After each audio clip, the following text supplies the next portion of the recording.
Hello les amis, je suis ravie de vous retrouver aujourd'hui pour cette nouvelle vidéo où nous allons voir comment tracer une robe tunique tellement facile à réaliser avec ou sans patron.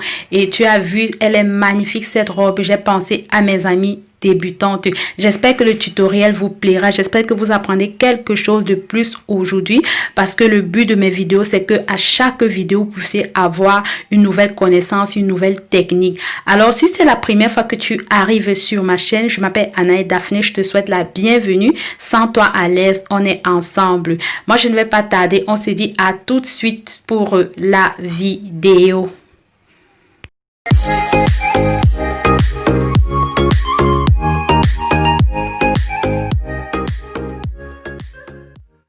Alors, pour commencer à tracer mon patron, voilà, je vais plier mon tissu en 4 et par la suite, je vais tracer une ligne droite, voilà, qui sera la ligne de départ et on va continuer. Lorsque j'ai fini, maintenant, je vais poser mon mètre partant de cette ligne-là pour obtenir la longueur de ma robe qui fait une longueur de 95 cm. Et je vais faire un indicatif à ce niveau et par la suite, je vais tracer une ligne droite.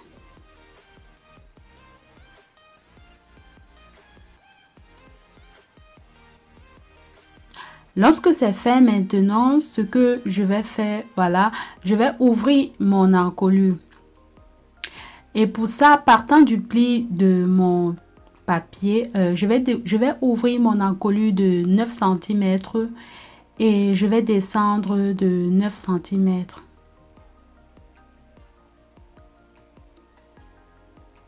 Maintenant, je donne la forme.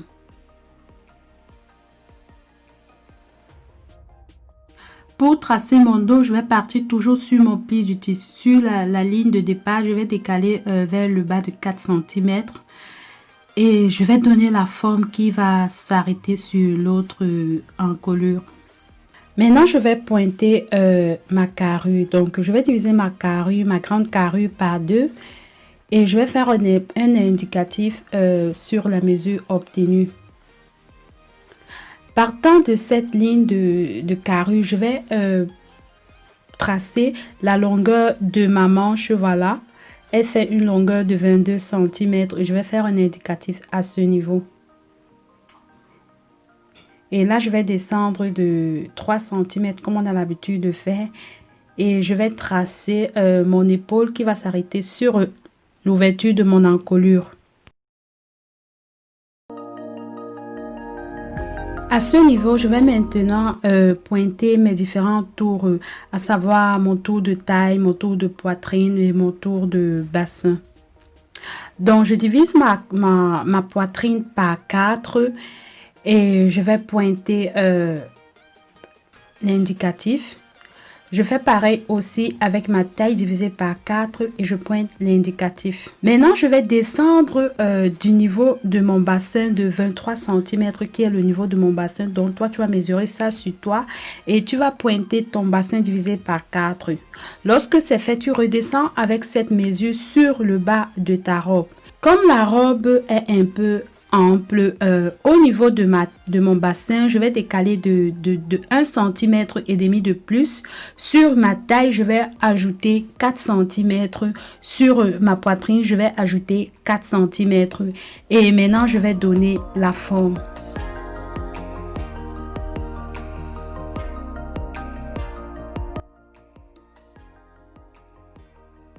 Ce qui me reste à faire maintenant, c'est tracer mon tour de bras. Et pour ça, partant de ma ligne d'épaule, je vais décaler vers le bas de 21 cm qui est mon tour de bras. Qui est mon tour de bras à moi. Et là, maintenant, je vais donner la forme. Donc, toi, tu vas mesurer ton tour de bras chez toi et tu vas faire comme je suis en train de faire et donner la forme par la suite. Voilà. Je vais tracer ma ligne droite qui va relier, qui va venir se joindre à ma ligne d'épaule.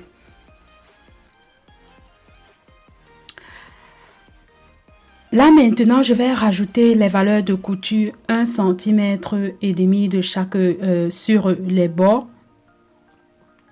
en suivant la forme de mon tracé jusqu'à mon emmanchure aussi. Et sur mon tour de bras, je vais augmenter de 2 cm parce que comme je vais replier, voilà, je remonte 2 cm à ce niveau, voilà, pour avoir la valeur de l'oulet. Pour l'encolure dos, je vais augmenter 1 cm de valeur de couture et je vais tracer, je vais tout simplement tailler.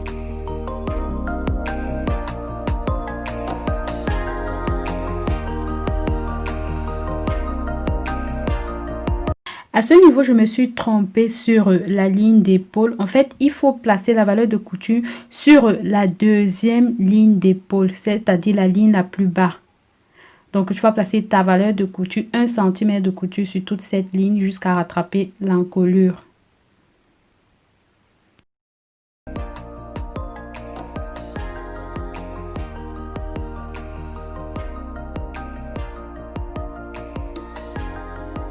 Que je taille vers le bas, je vais laisser la valeur de l'oulet 2 cm pour permettre de plier le bas.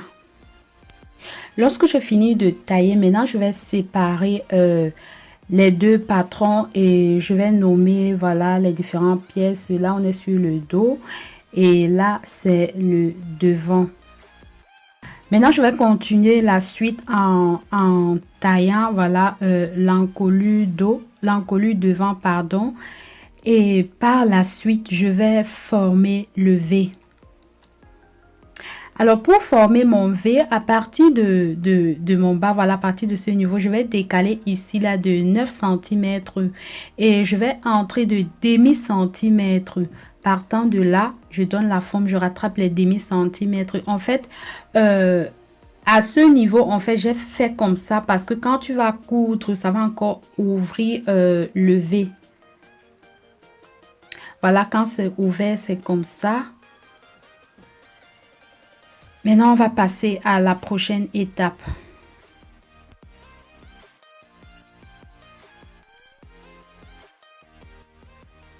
Pour tracer les parmentures, je vais commencer par le devant. Je plie mon papier en deux.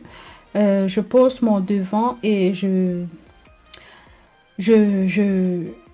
donne la forme de l'encolure devant en suivant le tracé. À ce niveau, la largeur de mon épaule, de mon emmanchure, c'est une largeur de 8 cm. Et vers le bas, la largeur du bas, c'est une largeur aussi de 8 cm. En fait, je quitte à partir de la fente, je décale de 8 cm vers le bas. Et je donne tout simplement la forme comme ceci, sans toutefois mesurer. J'ai pas besoin de mesurer. Et là, maintenant, je vais tailler.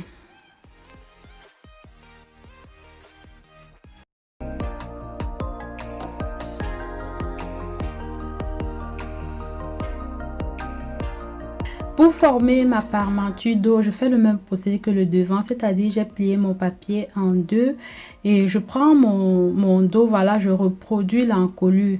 À ce niveau, je vais me servir de ma parmenture devant pour obtenir la même valeur d'épaule, voilà. Et lorsque c'est bon, je vais donner la forme ici. En fait, je vais utiliser la même largeur que l'épaule sur le bas et je donne simplement la forme.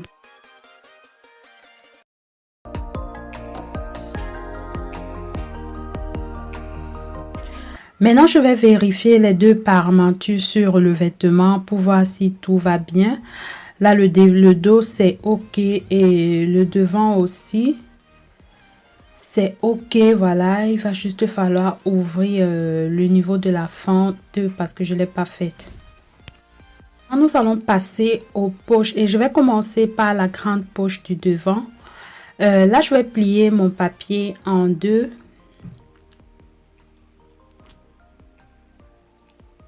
Et je vais prendre la longueur, la largeur de ma poche à 20 cm et la longueur à 26 cm parce qu'on va faire l'oulet en haut et en bas aussi.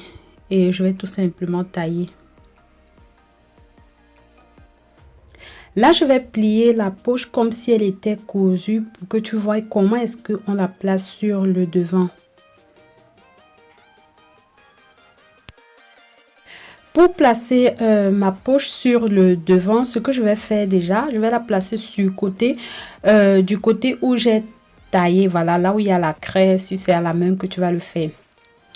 Maintenant, partant de la ligne de mon épaule, je vais décaler, je vais pointer déjà la longueur de ma taille, voilà. Je repère la longueur de ma taille et je décale de 4 cm vers le bas. Donc, à partir de la longueur de ma taille, je décale de 4 cm. Maintenant, sur le pli du tissu, je vais décaler de 8 cm en allant vers les côtés. Et c'est là, c'est à partir de cette position que je vais plaquer ma poche.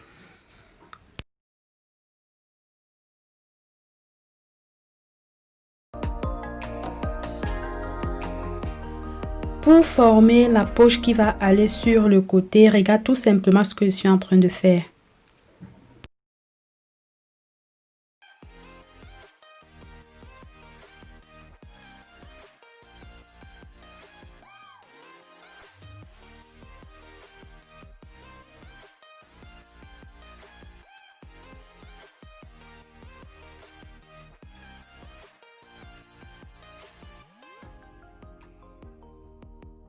Voilà, j'ai fini de tailler ma poche de côté et pour la placer, je fais pareil que la grande pochette. Je trouve le niveau de ma taille et à moins 4 cm de là, je vais placer tout simplement ma poche. Voilà, on se retrouve pour la fin de la vidéo. J'espère vraiment que tu as aimé cette vidéo et que tu as appris quelque chose de plus aujourd'hui. Voilà, n'oublie pas de partager ta reproduction avec moi sur mes réseaux sociaux. Et moi, je vais te dire à très prochainement pour une nouvelle vidéo. Reste béni. Bisous.